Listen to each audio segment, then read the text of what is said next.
Hello दोस्तों। तो आज हम टॉप 10 इंडियन इन्वेंशंस के बारे में बात करेंगे।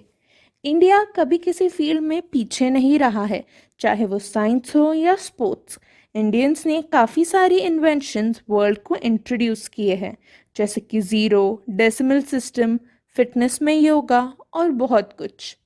तो आज हम ऐसे 10 इन्वेंशंस के बारे में बात करेंगे जिनको सुन के आप चौकन्ने रह जाओगे।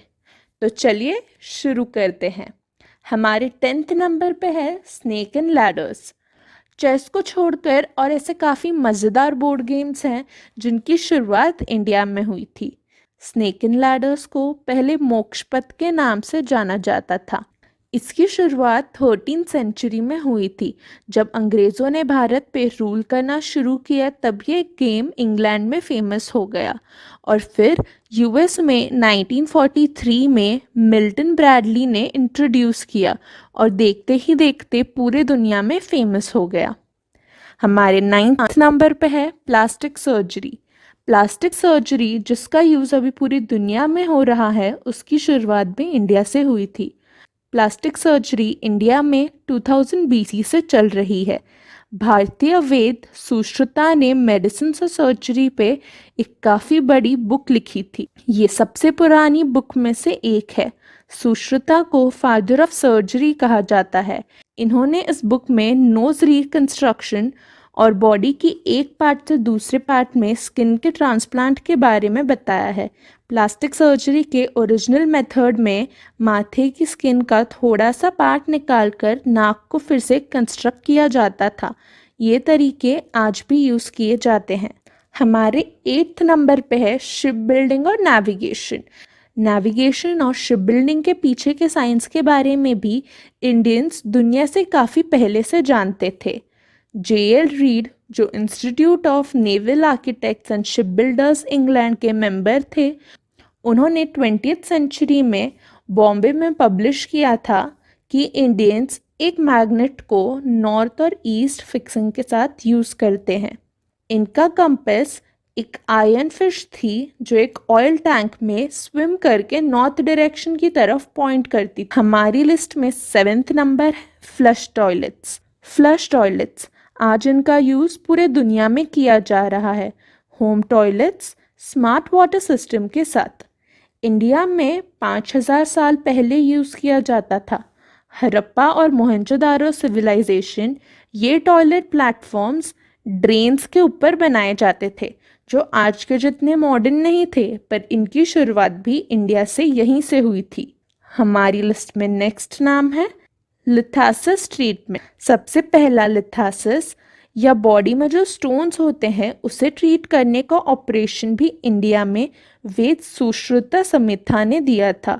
इस ऑपरेशन में ब्लैडर से बॉडी में ऊपर जाके स्टोन्स की प्रॉब्लम को ऑपरेट करते थे। हमारी लिस्ट में नेक्स्ट नाम है कॉटन। कॉटन जो कि एक नेचुरल फाइबर है, इसका इस्तेमाल भी सबसे पहले इंडिया में ही शुरू हुआ था।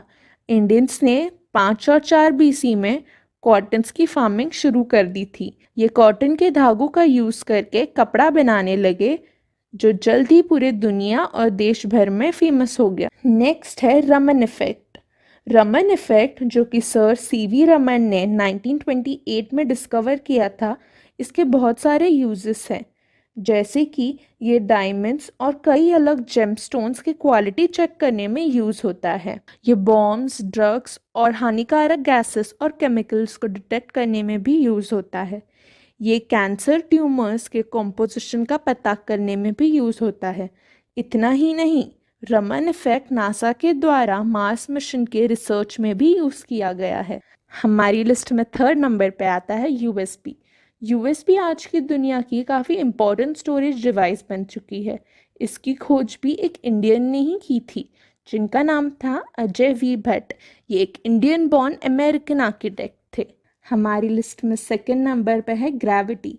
आर्यभट्टा ने सबसे पहले वो फोर्स आइडेंटिफाई किया जिससे जब अर्थ रोटेट होती है तब उसके ऑब्जेक्ट्स बाहर स्पिन नहीं होते।